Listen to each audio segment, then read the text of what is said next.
Hi, my name is Ansel Francis. I'm a student at Baruch College, pursuing a degree in marketing management. Through the Executive on Campus program, I've had the privilege of meeting Phyllis Haserot. And my privilege as well. Her latest book, You Can't Google It, helps to bridge the gap between cross-generations through conversation. It helps to give insights to organizations on how to increase their bottom line through cross-generation.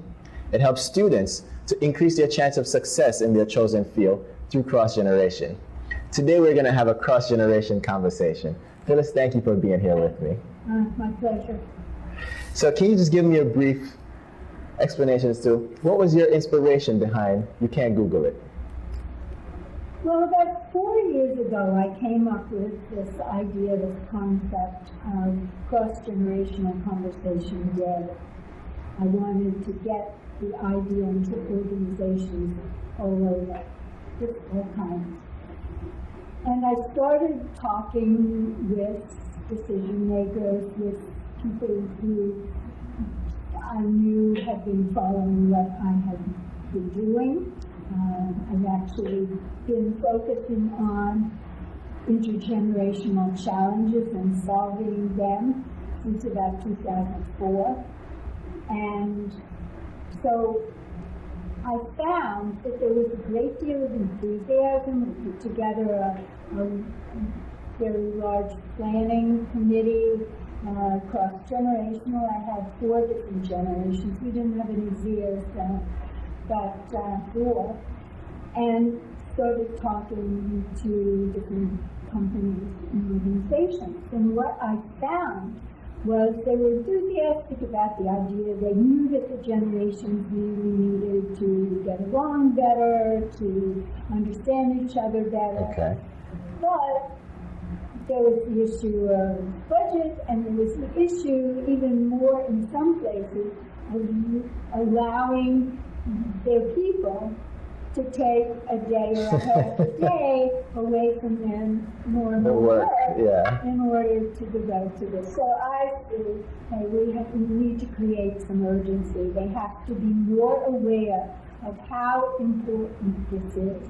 And I certainly have found that in the last 4 years, I think as we are all aware, things have become more divisive. We have a lot of problems surfacing that were not necessarily new, but that we really have to deal with.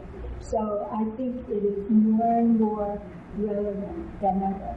I agree. And talking about that current climate, how has the recent strongly polarized political, economical, and social environment affect the focus on people issues today? And why is it more important, or why is there more attention needed on generational attitude? Yeah. Well, let me take the last part of that first, and then I'll back into the rest. Okay. People have been talking about diversity and even diversity and inclusion for quite a while now. We have not been making the progress that we should have. True. And the focus in almost all organizations is on gender, it's on race, more LGBTQ now, even disability is happening more. And I think it is not as clear as it should be that the generational piece is the missing piece. Okay. It is what ties everything together because the attitudes of different generations actually inform and influence attitudes about all kinds of factors about diversity, including diversity of thought and worldviews that different people have. So I believe that having more of the same kind of focus in programs and such with the generational focus on them can deal with all of those things and make more progress. And today, backing into the earlier part of your question, We are very aware of things that are going on that are stopping everything. So, more than ever in the last year, sexual harassment has become a big thing, and people have been affected by this from time immemorial, actually, but now it's coming to the surface, and people are actually getting fired, which has made a big difference. There are incentives for getting rid of this, and it would be hard to speak against it. So we see that happening. Obviously, race is a big thing. Gender, women are getting promoted more, and maybe they're going to get paid equally one of these days too, but there are all kinds of things in transgender and all of that. I mean, there wasn't so much talk about this even a few years ago. So I think we're at a time when these things are so important. So we need the conversations, we need relationships among the generations, looking for common ground, which there is a lot if they sit down and talk about it. Yeah. And this is something that I have always felt comfortable with. I mean, even from the early times of my career, which is, I guess, how I got back to this. That was a really interesting point. So switching from the political and economical and social environment, how does what you do most directly affect your client's firm's business? And how are people the most important drivers for success? My best clients know that their people are the most important thing. Very often, though, they don't know how to get the various generations sort of on the same page. Okay.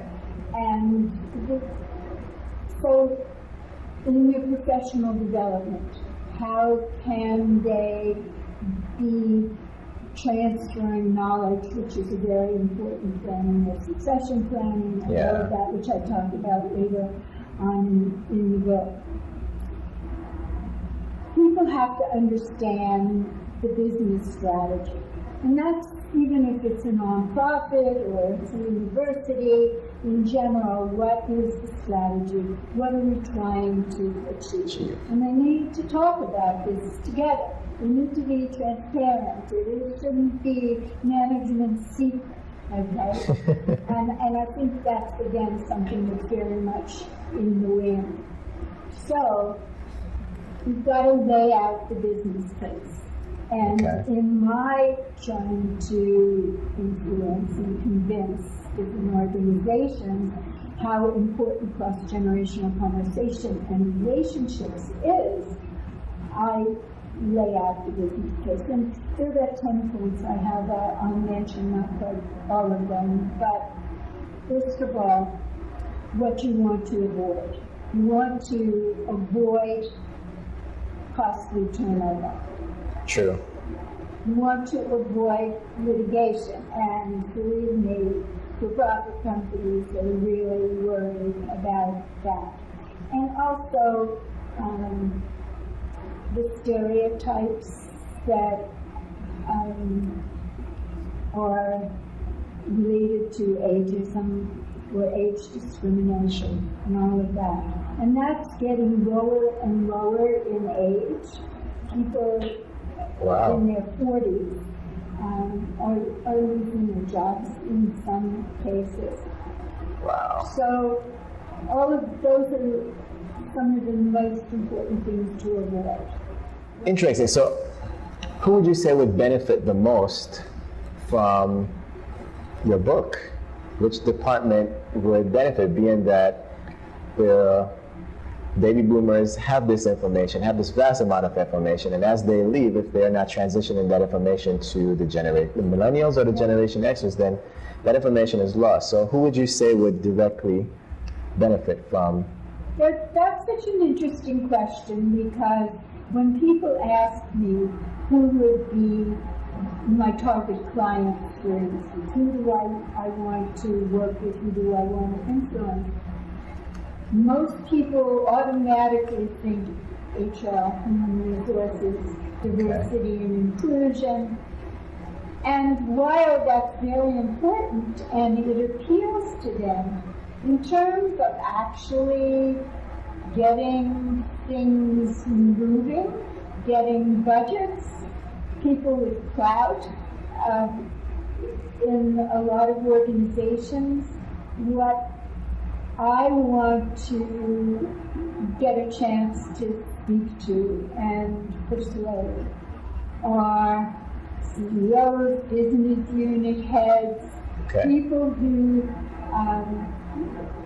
are members of the C-suite of, so it's really the senior leaders and managers who can make those decisions and say, I want to do this and make sure it happens.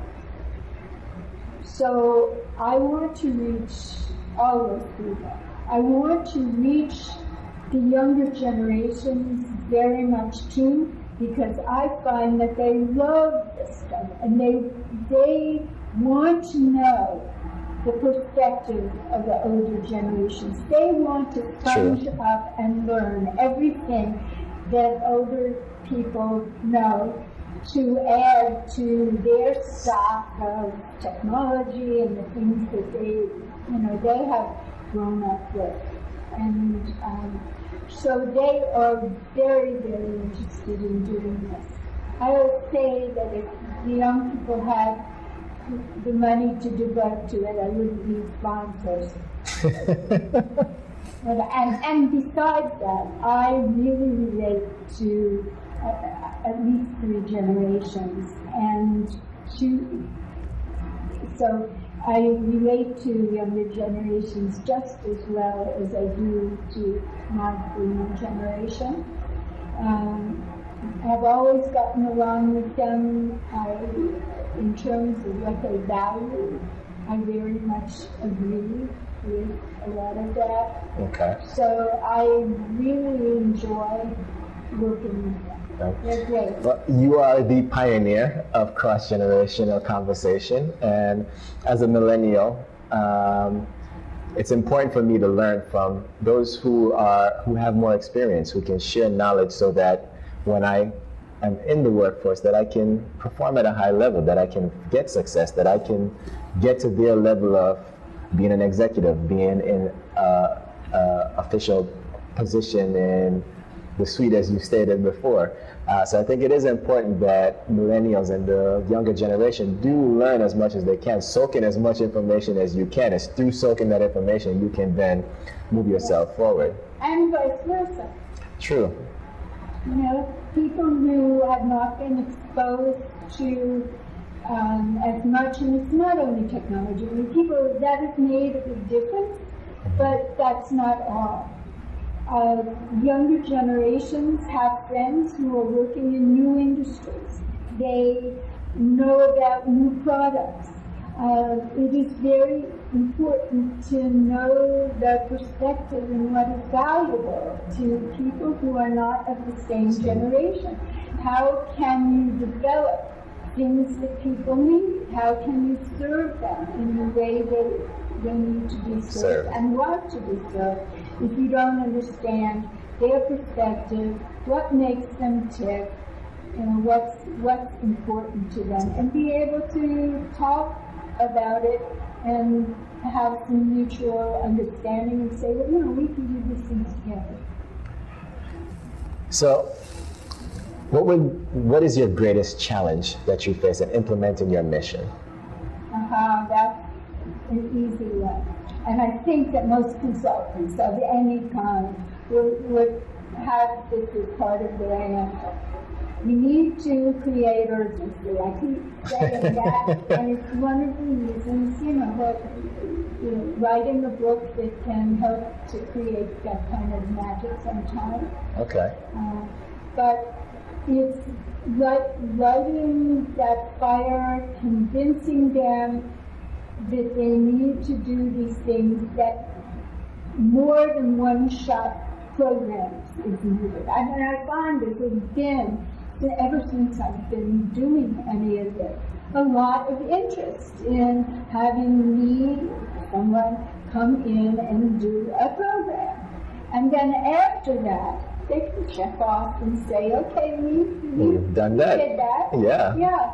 And that does not, no matter how engaging, entertaining, smart you are, if you don't have that sustained, if you don't have people practicing what it is that they learned, repeating these things, and I think that cross-generational conversation day should be done not once a year, but quarterly, shorter refreshers.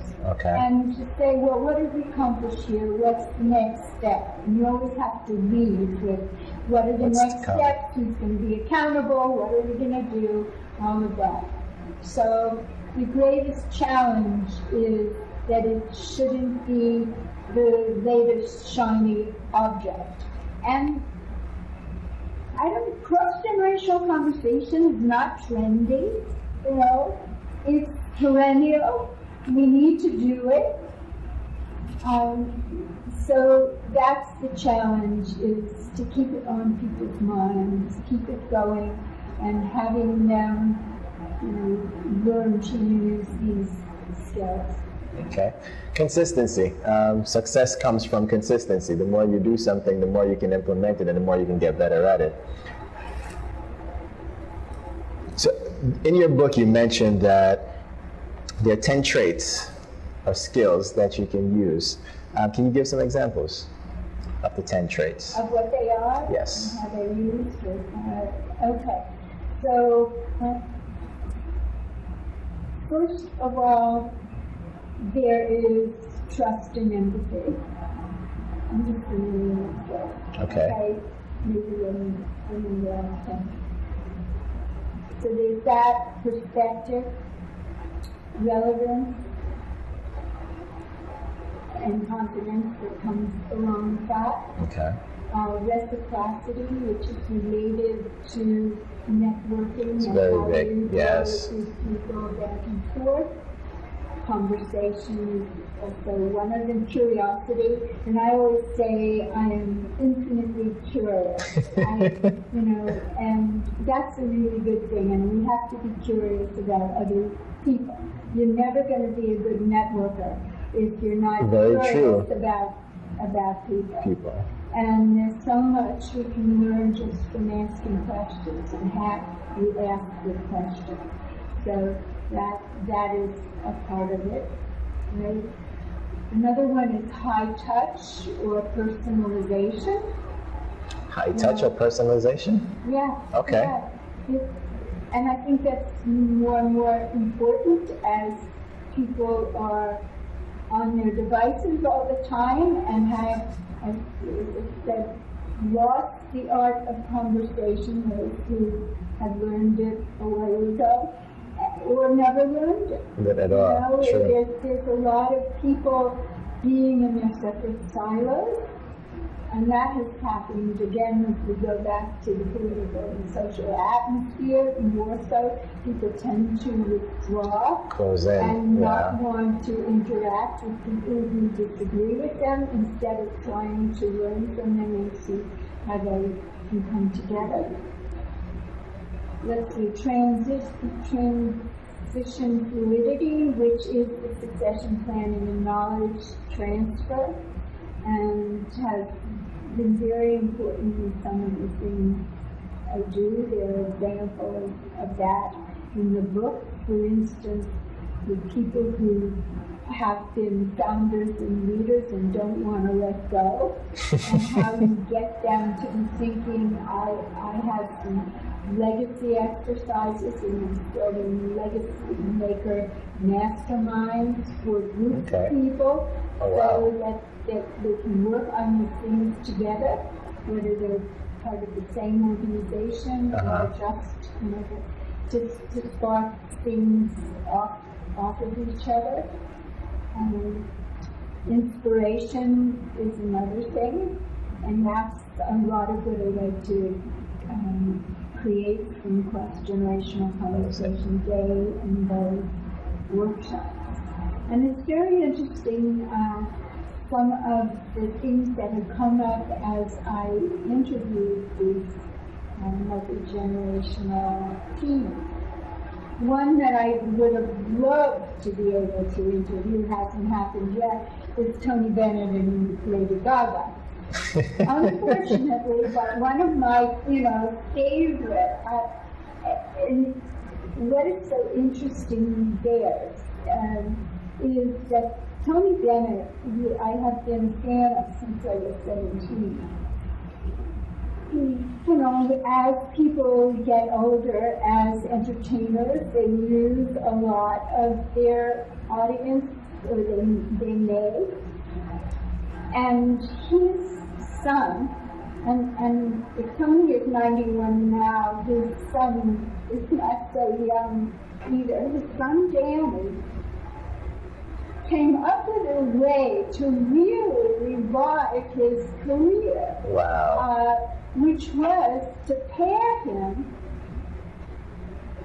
live, because Tony still travels all over the world. It's amazing how much he does, especially as a person of his age. Wow. And so live and they're recording.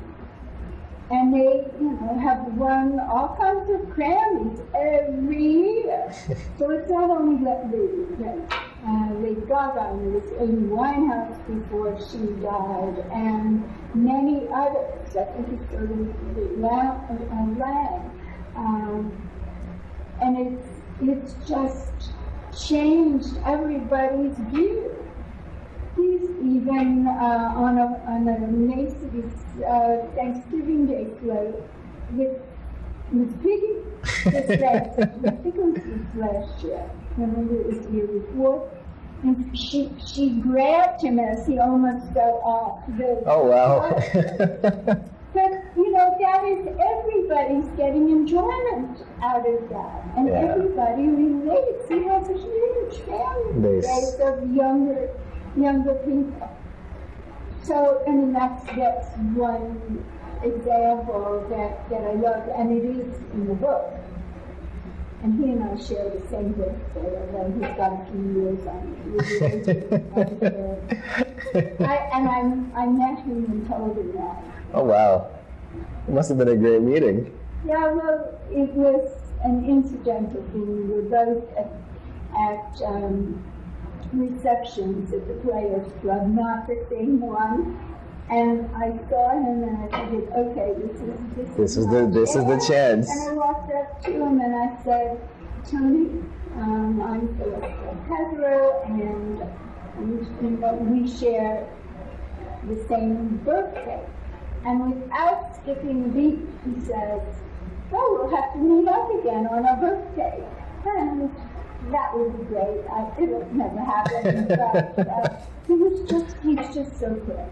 Wow. Yeah. Well, cross-generation helps even in the music industry, and it helps across on many platforms, multiple platforms. For sure. You mentioned legacy. I think it's important that everyone leaves behind some form of a legacy. What would your legacy, what would you like to leave behind? I want to create awareness. I want to influence people to understand the urgency of cross-generational conversation and forming and retaining those important relationships at work. And I think that the kinds of things that I mentioned, those 10 traits and skills, it is both in that. Cannot be learned by going out to the internet and searching, which is where I get the title of the book, You Can't Google It. You can't Google it. That equally, if not more important than the data that you can find out on the internet, are the relationships and conversations that you have with people at work. So that is the premise of the book, The Premise of My Mission. And it has become a mission, and it is.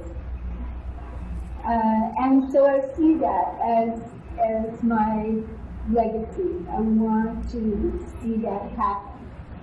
And I'm also wanting to get people to think about their own legacies way earlier on. They shouldn't wait till they're in their 60s or 70s. And when I say legacy, I am not talking about how they're going to leave their money or how who to. That could be partly charitable.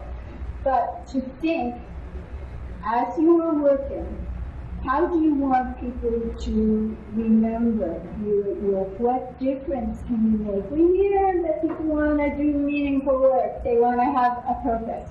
So think about that, and you should be thinking about it by the time you're in your 40s. Get a sense of what is important, how you want to leave your mark on the world, or in the organization you're in, or where you go next. But it is important to intentionally do that, and that's the whole idea of legacy making. Wow. Now, thank you so much for your book and for this interview. I've had the privilege of reading the book before it came out, and as a millennial, it has taught me that it's important to ask questions to those who came before you, and I've taken that to heart, and I've now been asking questions to my family, to my parents, as to where they come from, what are some of the things they did as a child, and how throughout the years they transition. And I think cross-generational conversations should be had not only in the workplace, but also within our own communities and within our environment. Every chance that we get, we should learn from everyone around us to help build a better gap for us to have a better, clearer picture of who we are and where we're going. And so that we can also, like you said, build that legacy from now, so that when that time comes, you've already started working towards it. And as a student, you have that opportunity to do with your teachers, with the administrators here. And one thing that I think, as we're talking about whether it's legacy or whatever, is so important is that the younger generations who say they want to have a voice take advantage of using that voice.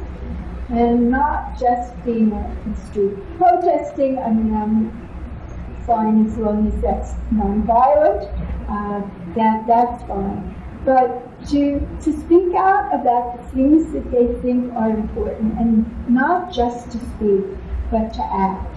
And I want my book to be used as a toolkit for action. I want to see change occur. I've always been a change maker or attempting to be. And I want to see people doing that, and I think that the younger generations have a great opportunity to do that, and if they get together with the older generations, there's, anything can happen. Well, anything just happened today. So, Phyllis, appreciate your time. Thank you so much. My pleasure.